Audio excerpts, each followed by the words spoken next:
I asked 10 chefs to make their favorite soup. Everyone thinks they know how to make soup until they see how a real chef does it. I asked 10 different chefs, from local favorites to global Michelin icons, how they make their favorite soups. You're about to learn the secrets, the techniques, and the flavor bombs behind some of the best soups in the world. From Vietnamese pho to French onion soup and everything in between. We're starting with the legendary Wolfgang Puck, a chef who's earned multiple Michelin stars across his restaurants, and he's showing us how to make his iconic lobster bisque.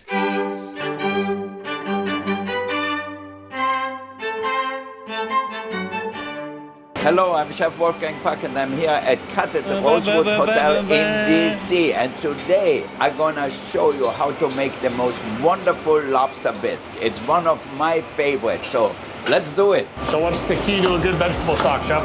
Using all the leftover vegetables. So we're gonna add all and boil it for a while, maybe even a little thyme, bay leaf. The key to making a great lobster bisque is to start with lobster, obviously. You know, and you need live lobster. People get nervous when you kill the lobster, but you know, if they're dead already, don't buy them. We have some live one here. Say goodnight, my friend. The ones that go, they're not okay. You split them in half, like that, and then I'm gonna take. Oh, if they're dead already, don't buy them. We have some live one here. Say goodnight, my friend. Damn! You split them in half, like that, and then I'm gonna take off the tail. Now here you have the stomach. We're gonna take it out. Right. Oh. Where's the brain? You don't want that. These lobsters, where are they from? These are Maine lobsters. This is very good, lots of flavors. So we're gonna heat up our pot here. I'm gonna start with the bodies because this is where all the flavors are.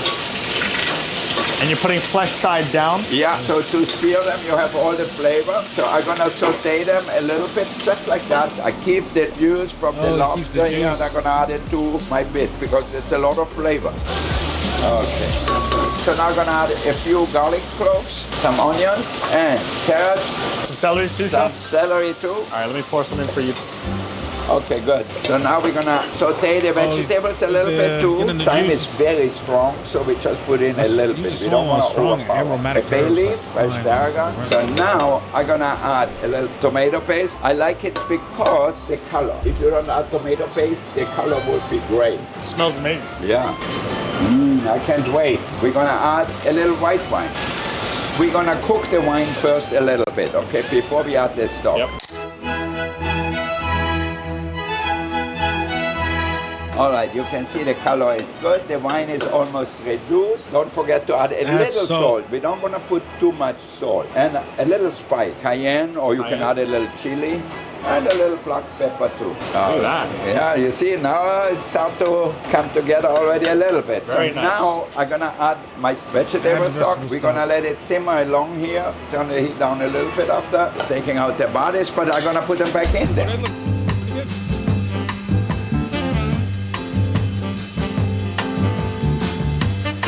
Let's take the lobster tail out now, so they are cooked but not overcooked. Now I'm gonna add a little cream to it. Then all of a sudden, look at that, it has the color. So like velvety almost. You have to taste always, you know. Very good, yeah. What I do to thicken it, I have leftover old bread because the starch is cooked already. So it doesn't make the soup taste like roux or something like that.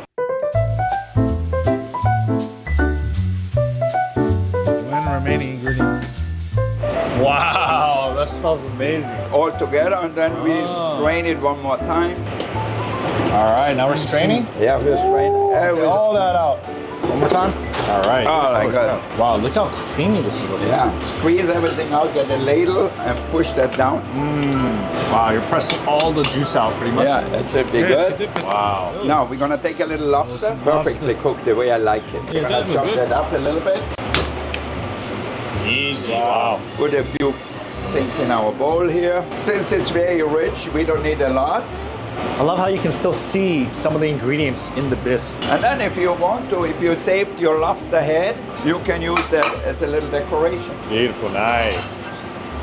We have a little fresh herbs, little chives. And if you like it even richer, a little creme fraiche. We made today our famous lobster bisque. It's really the king of all the soup, or the queen of all the soups. You know, it depends if you use Famous or Mill lobsters. Well, Chef, we got to dig in. Perfect bite. Chef, thank you. Oh, wow. Yeah, lot of flavor. You know, it's so creamy, but you can still kind of bite into a little bit of the ingredients. Yeah, I think maybe you should open your own restaurant. You gotta feed the cameraman. The cameraman thing. That's easily one of the best lobster bits I've ever had. Chef Wolfgang Puck, appreciate you. Thank you. Good to have you. So Chef, where did you learn to cook? I learned to cook so long ago, I almost forgot.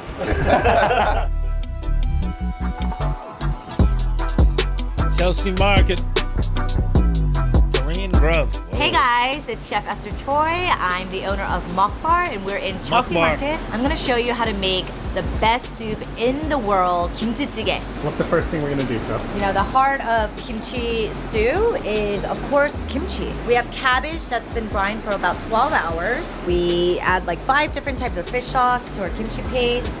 Lots of ingredients. This is inspired by my grandmother. And then we're gonna take this kimchi paste and then we're gonna go ahead and just paste it on the Napa cabbage. And obviously with great kimchi, you do have to ferment it. You can make kimchi jjigae with 1 month old kimchi or even like 2 weeks old kimchi, but if you make kimchi jjigae with a year aged 묵은지, it is the bomb. This is more precious than gold, baby. Next thing we do is scallions. Cut scallions. We got the whites and the greens separated. People have their different ways of making kimchi jjigae, but for me, it's always some sort of pork. Kimchi jjigae only has a few ingredients, so every ingredient you use, it's really important to use like the top-notch quality. That's how you get the best jjigae. Now, we're just gonna cut it up into bite-sized pieces. My mom used to make this all the time, at least once a week, and it's my favorite meal. So here we got our beautiful pork, and then we're not gonna waste this beautiful piece of bone either. Actually, when I was a kid, this was my favorite part. Let's cut up our kimchi. It's still crunchy. That's when you know the kimchi was made properly. It's like still has a really, really nice texture. If your kimchi is mushy, you made it wrong. 2 heads here. By the way, this was a gift from my like chef, spicy her personal cabbages, stash kinda. of 묵은지. Shout out to chef. She made this a year ago, you Like guys. spicy If you're cabbages. gifted Nice. 묵은지, you know that you're loved by that person. First of all, kimchi jjigae tastes better in a 뚝배기. 뚝배기 is this like earthenware pot. This might be a little untraditional, but I'm using a little butter. This is very like Korean American, but like my mom always made kimchi jjigae with butter. Okay, so I'm gonna brown some scallion whites. The Remember how we scallion. kept the whites and the greens separated? Like, I'm the kimchi jjigae queen. See, I could eat it every single day. Smelling the scallion. Go ahead and add our pork to this. The pork starts to melt. You know, you really want to get it nice and sauteed. And then at this point, I'm gonna add a little bit of minced garlic. We're gonna add our kimchi. I like a ratio of like 70% kimchi, 30% pork. And the key is kind of want to bury the kimchi to the bottom of the pot, and you're gonna Okay. let it That kind of sounds cool. burn. Oh, I thought that was Wow. So you kind of get a little Yeah. depth of flavor with that? Yes, that's the flavor. You get like that caramelized flavor of the kimchi. It's like smoky slightly. One of the most important parts of kimchi jjigae to me is like the sauteing of the pork and the kimchi. You really want that char. It's key. You know when it's ready when you smell it. Don't mess with it. Let it like get crusty. You see how it's getting caramelized on the bottom? You want to do a once over flip so you get every part of the kimchi caramelized. Also, one great thing about kimchi jjigae is it takes 15 minutes to put together. A really, really quick dish. This kimchi is like real top-notch quality. Thanks, chef. Even the kimchi's Yeah. getting toasted a little bit. Toasted, you see like the color of the kimchi is getting a little translucent. Yeah, It's wow. starting to stick to the bottom of the pot. So at this point, there's only a few ingredients in here. So one of the key ingredients to High-quality kimchi filtered jjigae water or is that bottled spring broth, water, and it preferably comes from acid very water. good quality water. You really want to be able to taste the ingredients. If you use like a stock, it doesn't have that like 시원한, like refreshing kimchi flavor. I like to fully submerge the kimchi. And how much water do you want to put in the pot, Chef? And actually a good amount of water, the flavor's because what I'm gonna going to do is reduce it and create this like really nice kimchi broth. This looks like the perfect amount of water to me. And then you know that pork bone, we're going to add that. So that's going to impart a lot of like beautiful flavor as well. We're going to reduce this for about 10 to 15 minutes. Let the pork really, really cook through, get very succulent. This soup. So what are you doing here, Chef? Just skimming some of that foam off the top. Gonna taste, yep, see I how like like thick red the broth is. Wow, definitely Beautiful not color. water anymore. delicious as is, but of course we have to season just a little. I'm gonna use yeondu or like some type of MSG, Maybe even just, salt or thicken it something up. is good. But yeondu is like umami flavored seasoning. We're gonna garnish. I love tofu in kimchi jjigae. Obviously this is optional, but for me, one of the best parts. I love when the tofu gets soaked into that kimchi flavor. Tofu's like And a of course, sponge. the scallion greens. We're gonna finish garnish with that. It's done, baby. That's it. It's my kimchi jjigae. All you need is white rice, really good kimchi jjigae, and you'll be the happiest person in the world. See, even off the heat, it's still boiling. Grab it, put it on the stove. It's still bubbling off the stove top. That's why you need the tukbegi. I'm so excited right now. Let's try it. Woo! It's potent. You put not that many ingredients, but it smells so like complex. I think the fermented kimchi just adds so much flavor to it. I'm excited to try it. So I know some people mix in their rice with the soup, the jjigae. I like to kind of take a spoon of rice, one spoon at a time. I don't like my rice getting too soggy, but I do it the way that you said not to do it. I like pour it over my okay, rice. really? Just gotta take a bite right now because I'm like Yeah. dying. I'm salivating. that good. 예술이야. Work of art. This is my bite right here. You get a little bit of pork, a little bit of kimchi, some rice, broth. That broth is so pure. Wow. It has a little bit of that sour note to it because of the fermented kimchi. But it's not overpowering. But it's different though. And I think it's because the quality of that kimchi was so good. This kimchi jjigae is up there. I think it's better than my halmoni's. I'm sorry, halmoni. I love you though. Sorry, Hemi. We love you. Yeah, thank you. 100%. 10 out of 10. My name is Chef Salan Kanasu, and I call me Chef Peter, and this is Chef Papit, Hi. called Chef Mama. Today we're gonna make seafood tom yum potac. What's different in the tom yum and potac, right? A tom yum, they use an ingredient with chili tomato, the onion, but potac, we use like a seafood, and we use the best ingredient, holy basil. That's Holy what basil, makes okay. different. First we have curry leaf, galanka, lemongrass, and chili. This is mixed spread with lime juice, fish sauce, fish bread, cilantro, holy basil, curanto, straw mushroom. This is seafood with clam, shrimp, and calamari. This is soup calamari. broth with the chicken. Just wait, just come to boil. We put all the herb first, right? Galanka, kaffir lime, and lemongrass. Straw mushroom and the seafood, right? It's very important, right? Then we need to put the shrimp first. Let's boil it a bit. We need to cook. Let's see how the texture and the calamari and the clam is easy to cook. Now all overcook them. You know, that's the best part. Put that. Chili, a little bit spicy. Jalapeno, curanto. Okay, you get like all the smell, all the herb right now. And this is for the fish sauce, mix, and cilantro. How we pick all the ingredient, right? And how fresh all the ingredient. That's really important. When you put the sauce or like a lamb, you can just squeeze a lamb. But every time you taste it, it's always tastes different. Time to pay. That's a plate. That's it. Nice That's how little- you make the best soup in the world. Tom yum potac. It's the best way, right? Eat with white rice. How you get like nice and spicy from that, right? So good. Thank you so much. ลาก่อนขอบคุณครับ Oh, you're in China.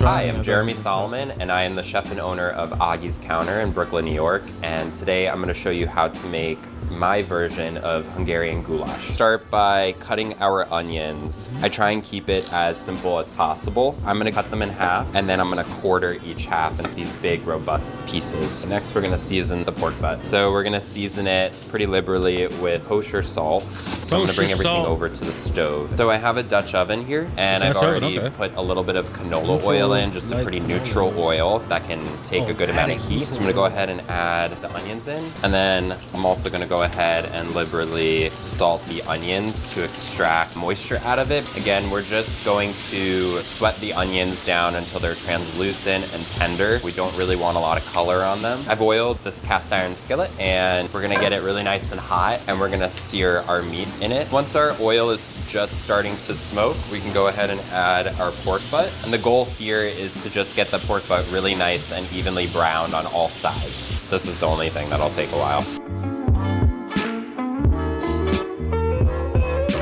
So we're using two different kinds of paprika in our goulash, which is really not traditional at all, but we're gonna use a hot paprika and a sweet paprika. So we're gonna go ahead and add both of our paprikas to the onion. A common misconception about paprika is that a lot of recipes will add it and tell you to kind of throw it in over a dry heat for a long period of time. That's not how you should treat paprika. You should also never throw it in at the very end. You wanna toast your paprika, but very quickly, like no more than 10-15 seconds. So that's what we're gonna do here. I'm gonna go ahead and toast that paprika over my onions. You really want to be careful how long you're leaving the paprika in there for. Otherwise, it'll get kind of this like acrid taste to it. I'm gonna go ahead and add my chicken stock that I'm already heating up to my onions. And I like to have the chicken stock already warm just because it helps speed the process up. And we're gonna add just enough chicken stock to cover all the onions and the pork.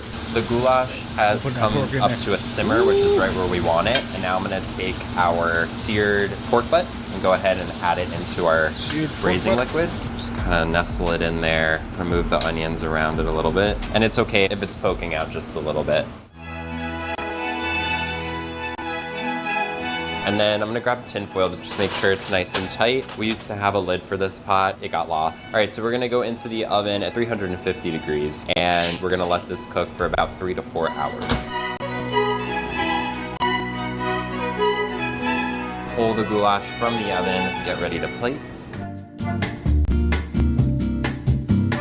All right, so we're gonna go ahead and fish through the soup just to find some of those nice big broken up chunks of pork butt. All right, and then we're gonna go ahead and put some of this really nice broth right over the top of it. And I'm gonna go ahead and take some of my nice bread, just go ahead and put it on the side, serve it up with my pickled peppers.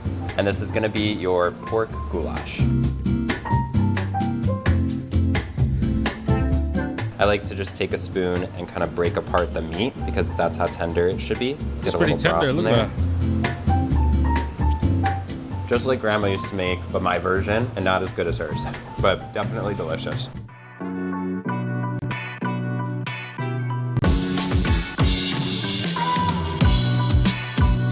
Hi, my name is Whitney. I'm one of the founders here at Roleplay Vietnamese Grill, and this is my mom. She's our head chef, home cook as well too, and today we're gonna show everyone how to make pho. Sometimes when you cook at home cooking is slightly different from when you cook for restaurants. We can't take the same ratio and do this at home is what you're saying. Yeah. We're cleaning the bones just to get all the impurities out and all like the dirty gunk out of it. So right here we have is our femur bones, bone knuckles, and our main oxtail.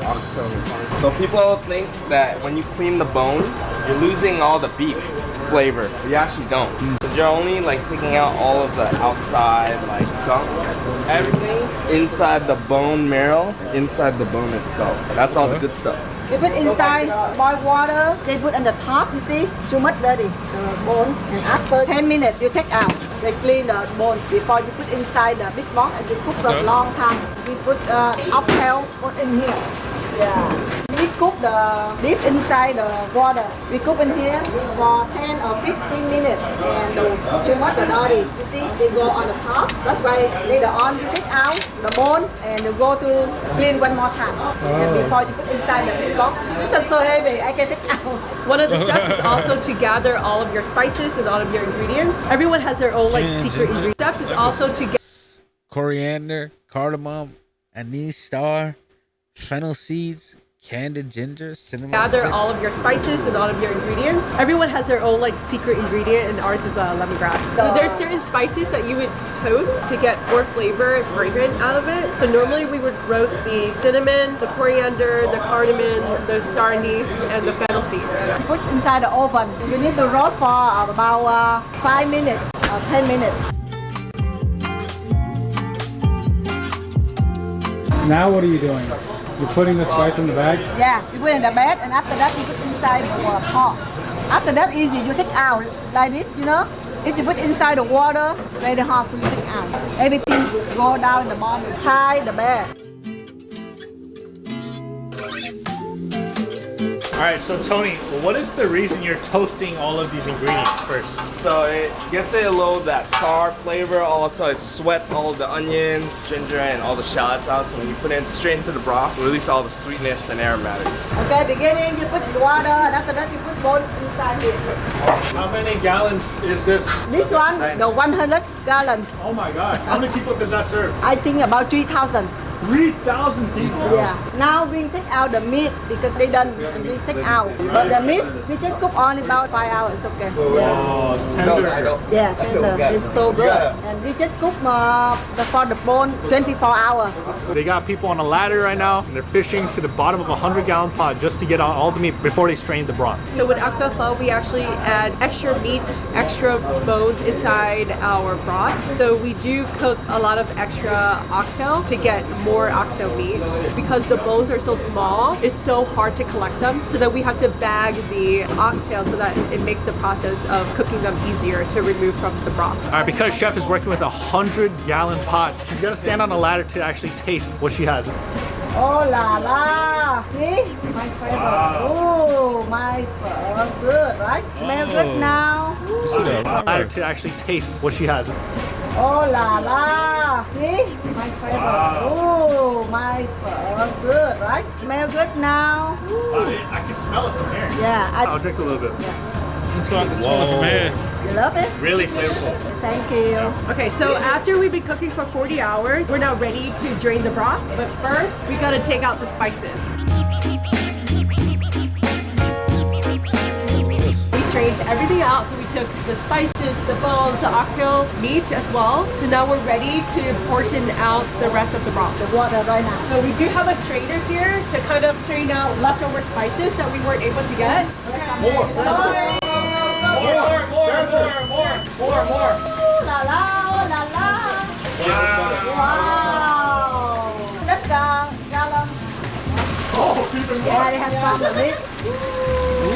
We cook a lot. All right. Ooh, look at that. The meat, Nice. oxtail, white onion, cayenne, lentil, bean brown. Now we have some more the beef bone here too. Beef bone.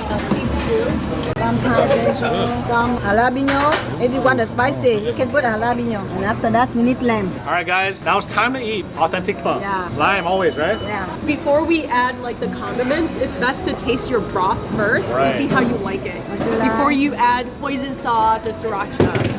All right, let's taste. Okay. It's hot. Oh, Oh la la. Ooh, wow. so good. It's so aromatic. That broth like coats your tongue. It's got so much flavor in it. Dude, look at this oxtail fall off the bone. Let's get a bite of the noodles. Oh my God, so good. How long have you been cooking this? Over 30 years. Wow. Yeah. Guys, you guys see it? How to make pho by an authentic Vietnamese chef. Thank you. Yeah, I love the guy. Love it. Thank you.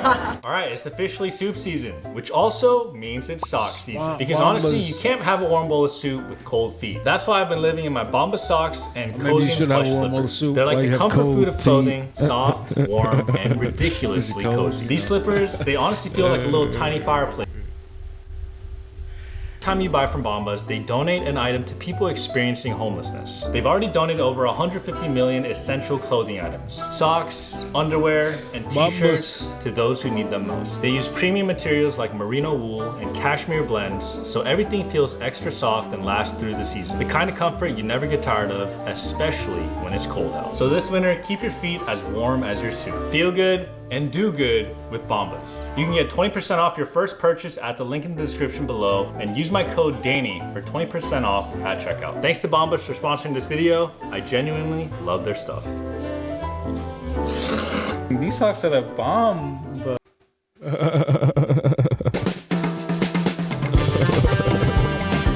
Hey, my name's Eric. I'm the chef at Peking House here in Chinatown.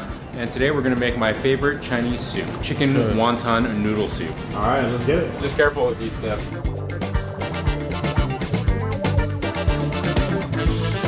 I love wonton noodle soup. Obviously, that's like a Hong Kong Cantonese classic. They eat it for breakfast. This is our version here, though. So we make a whole chicken wonton. That is pretty rare to find in Chinatown. Somebody who makes wontons without using pork. First step, making a wonton soup, we need our broth. So we're gonna take these chicken legs, set it in there.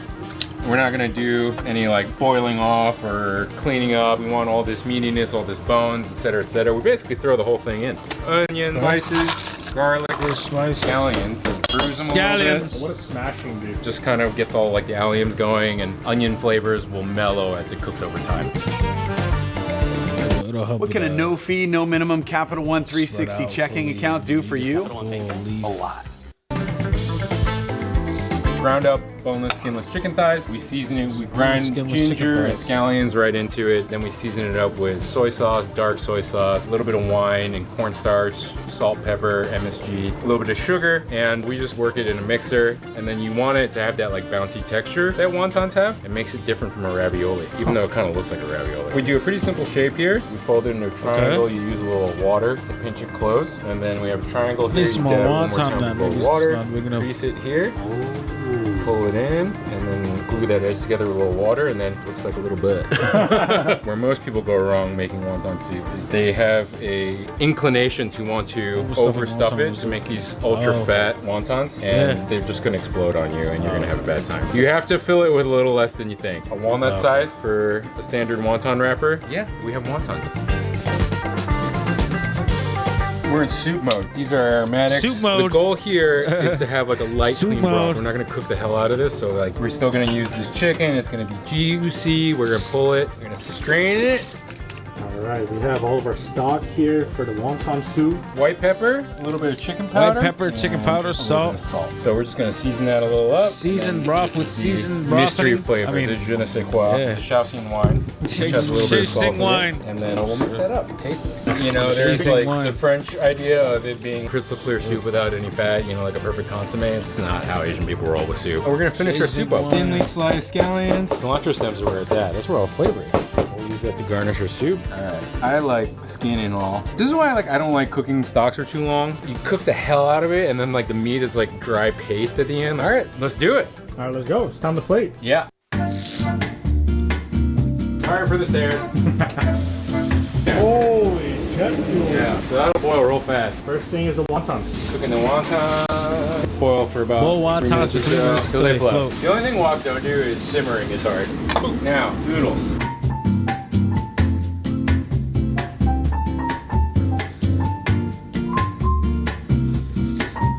Super hot. Pulled chicken. Again, this is not traditional. Don't come for me, YouTubers. This is just how I like to make it, all right? Why don't we do a little Peking house chili on top? Ooh, okay. You know? Now we're talking, all right? Inspired by Cantonese wonton noodle soup, but made Peking house style. All chicken, all delicious. Man, we gotta dig it together. Yeah, let's do it. Oh my God. Here we go. That is insane. All right, let's go.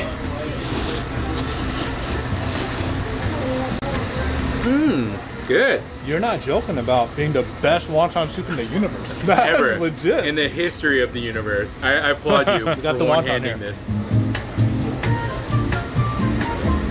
Oh my gosh. Simple, delicious. May I sip some Please. broth? How's the broth? Good? No, it's amazing, man. Honestly, Yeah, nice and light. you Not put like too a lot strong. of love into that, and those little touches, even your own chili oil you put in, wonton you wrap in front of me. Bro, 10 out of 10. Appreciate you, brother. Best wonton I've ever had. Thank you say very that much. for everything you make. We made some magic happen today, you know? All right. Hey, some magic On to the happened next. today. Let's go. My name is Chef Damian Escalante, and we are here at Dolores in Bed-Stuy. And we're gonna make the chicken soup consomé de pollo. It's a typical soup Consomé in de Mexico pollo. City. First, we're gonna saute some vegetables to give them a little bit more flavor. Put a little bit of oil over here, and we start chopping the veggies. So first, we got some leek, carrot, onions, ginger, garlic, celery. We got whole bay leaf and thyme. We got the oil really hot. Saute them to develop flavor. Don't forget the allspice and peppercorns. We also gonna fry them. Get a little brown on them. I'm gonna go higher on the garlic because why not? We love garlic. Okay. And we drop it garlic. into the veggies. This is also gonna give them some flavor. We're gonna drop the chicken into the already boiling water. We do it slowly. We put it in the hot water, take it out, so all the juices can stay inside. We're gonna strain the whole thing, and we're just gonna keep this part, and we're just gonna shred it and put it on the soup later on. You will see. It's almost ready. You can see there's some color on it. Everything go inside. Vámonos. We're gonna wait here maybe 1 hour just for the thighs to be cooked, but you don't wanna overcook those thighs. So then we're gonna take those out. We're gonna strain the whole thing, and then we're gonna reduce it. So as you cook it and it's boiling, you wanna skim all this foam. It's normal if you develop this, but this is not what we wanted on our broth. So now you see that it's boiling. In this point, you wanna add the aromatics. Bunch of nice fresh cilantro. And then lower the temp, and you just wanna slight simmer. You don't wanna overcook. Just wait 3 hours.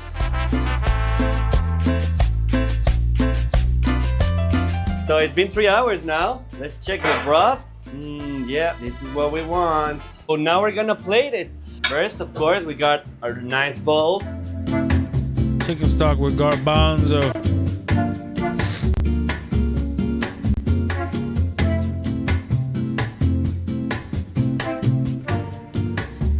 Consomé de pollo. 10 out of 10. Hello, my name is Chef Ramiro from Sveta. So today we want to prep the traditional porch. We need chop the onions. After this, we have chopped the garlic. So now we start to cooking very slow the garlic and onion. We need the carrots now. I need red pepper bell. This soup now we have two choices to make with meat and vegetarian. Next is red pepper bell, and then we are ready for carrots also. Carrots. We need the beets. Oh, beets. Now I gonna put the beets right now.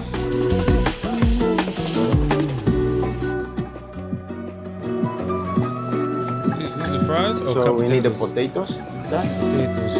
So we need tomato paste, just a little bit, and then we need the water, and then just a little bit white vinegar. So it's nice color and everything. So now we have to waiting for cooking the potatoes. So after like 10 minutes, so now we have ready the porch. This is the last thing, cabbage. So now we have to wait in like 15 minutes for the soup. But you see the color is different. Now we have to finish with some dill. Finish with dill. Okay, so now we're gonna plate it. Borscht. So with the red, oh, that's probably good actually. I like that. This is the traditional porch from Sveta.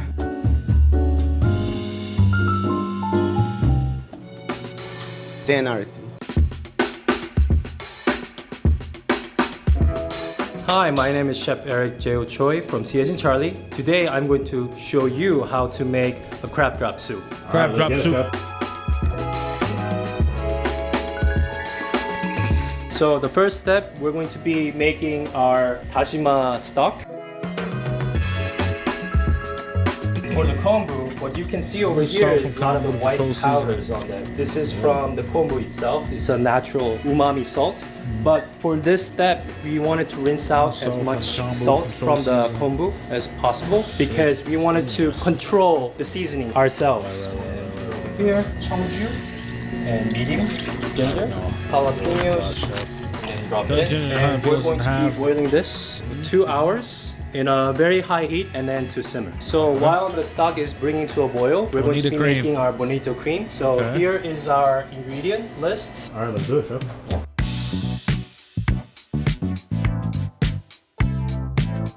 Hey, heavy cream going in the pot. The mirin, salt. Once it begins to boil, we're gonna turn off the heat and we're gonna add our bonito flakes.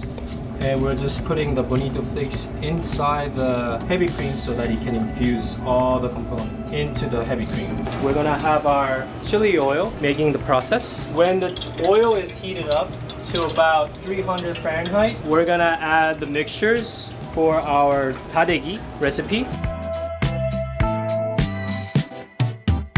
This process is done with just the heated oil. We don't want to put it on the fire. We don't want the oil for the dadegi to burn. Rather, we wanted to play it safe by just letting the residual heat do the work.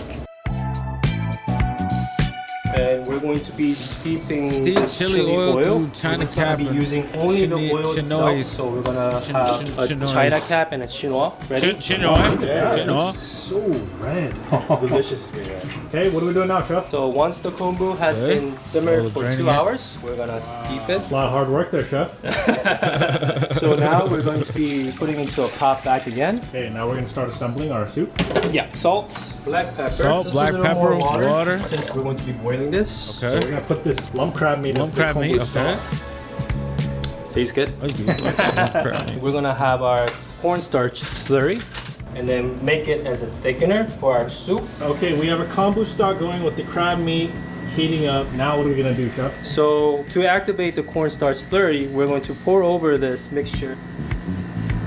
How's our consistency looking, chef? Great amount for our crab drop soup. So now we're going to be doing our assembly. You will put it in our latte cup. Latte cup? Oh. This will be our silicone tofu that has been heated. And then we're going to be adding our Holy Trinity mix that has been sweated, our house-made chili oil from Tadegi. And then this is where it gets very fun. So we're gonna be having our bonito cream, and then we're gonna whip it up, and then we're gonna cover this soup as if it. That looks like it should be served at a cafe. Yeah. The last touch will be our Old Bay seasoning. It gives a little more southern touch to it. So this will be Old Bay our seasoning. crab drop soup at C as in Charlie. Wow. Yeah, let's dig in. Whoa. Not the crab drop soup. Crab drop soup. First time trying. I don't know why it looks cold. Oh, wow. Dude. Came out great. That's so refreshing. You know that cream, it's almost like a whipped cream kind of. Yeah, yeah, It's yeah. just like that. It's like got a little sweetness to it. What made it sweet? The mirror. Oh, wow. It tastes like clam chowder if you didn't know the other ingredients. So the intention was from sundubuchige, but then again, it kind of tastes like clam chowder, which is also southern staple. Clam We have chowder. a terminology for Korean. It's called kalkare, which is like kalkare. spicy, but afternote is like cool breeze. That's what Okay. we want in our Korean soup cooking. Wow. Chef, I'm really impressed. Thank you. 10 out of 10. Yeah, thank you. Le Diplomate. Hey guys, I'm Chef Greg here at Le Diplomat. We're here to make the best soup, French onion soup, my favorite. French onion soup, man. That's classic. Like Willy Wonka in the Chocolate Factory, this is the heartbeat right back here. Look at all these mushrooms behind me. How many French onion soups do you guys do a year? A year, we sell about 200 a day. I have all my mise en place here. I have butter first, get that all melted. Now you see the butter's all bubbling in there. Let's add our onions. It fills up the pot. It really does, but you'll be surprised how much it cooks down. What's the key to cooking down a good French onion soup? Salt, when you add your onions in here, the salt will draw the liquid out of the onions, dry them out a little bit faster, and you'll get a faster caramelization. So start it off fast and then ease it off. So I'm doing a small batch for you all today. Okay, but my small batch, chef is small getting batch. ready to make a giant batch. So it's 100 pounds of onions. 100 pounds of onions in French onion soup. This is the foundation, good stock. We make veal stock and chicken stock. Our chicken stock has chicken feet in it. Same thing with the veal stock. This never gets shut off. It's the foundation. Let's check on those onions. Don't want them to burn. You can see down in here, all that water is leaching out because of that salt. The water has started to evaporate off. Now, everything from here on out is going to be color. So we're starting to see a little bit of thickage, starting to see a little bit of caramelization here. When the onion starts sticking, is there anything that you need to do or look out for? Just keep mixing them around. If it's sticking to the bottom of the pot, pull the onions off, wash the pot, start over. Don't start the onions over, just clean the pot. So every time a little bit caramelizes, it really spreads out. So you can see, I mean, when we started, these were super white. We're gonna get even deeper. Just add a little bit. So from here, things are gonna happen pretty quick. Look at that, it's like This onion. Go ahead, and we're gonna add our flour. Now this is gonna get real sticky. Just make sure it's all incorporated. Next step, we're gonna add our alcohols. First one is white wine. So all of that color on the outside of the pot is now deglazing, and it's gonna even get more clumpy, but you're really just cooking off the alcohol. So we're gonna add the sherry wine. So we're cooking that alcohol off. All right, so at this point in time, you can kind of turn the heat down. I wouldn't go as far as medium, but maybe medium high. This is chicken stock. We just keep deglazing. Go ahead, we'll add our chicken stock.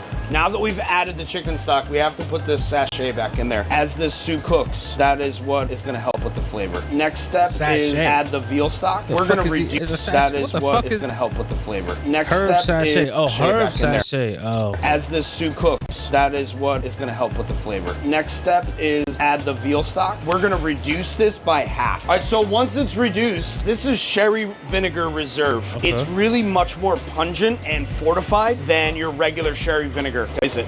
It's like a punch of flavor, but also a lot of acidity. A lot of acidity, yep. And this really spreads through the soup. So we do this at the very end. Okay. We are almost ready. Stir it once in a while now, just because you don't want anything to sink to the bottom. Now let's make you an onion soup. This is the master, Fredo Chavez Excellent Onion Soup. This is your finished product. We have these leftover baguettes that we make into crostinis. These are dressed with a little bit of salt. We put 2 of these in here. This is super important. Sliced provolone cheese. So we want to create a seal over the top. This is a blend of Gruyere and provolone mixed together. We're putting this right on top, right in the center. This is the secret. The Parmesan cheese, if you put it around the outside, just a really nice thin layer, so that once this cooks, it gets all crispy and crunchy, but the cheese itself is coming around the outside. The outside is called the experience. The experience of the onion soup is all that cheese on the outside of the crock. That's my favorite part.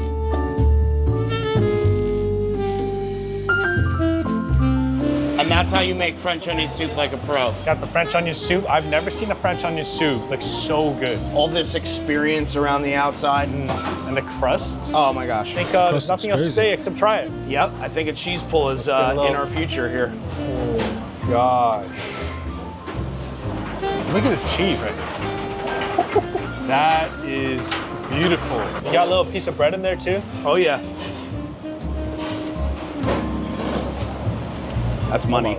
Kids these days are saying gas. Would this qualify as gas? Chef, I think gas times 100. You can see the depth of flavor based on the oils coming out into the onion soup. All that process from the onions has just distributed. It's very even in color, very uniform. All the onions are cooked properly. The depth of flavor is so intense. With a few of the tips and tricks that you taught us You get today. that acid at the end, right, from the sherry vinegar. It's supposed to taste like onion. French onion soup like a pro. French Thank you, Chef onion Greg. You're soup. welcome. Thanks for coming in. Happy to have you. That was cool.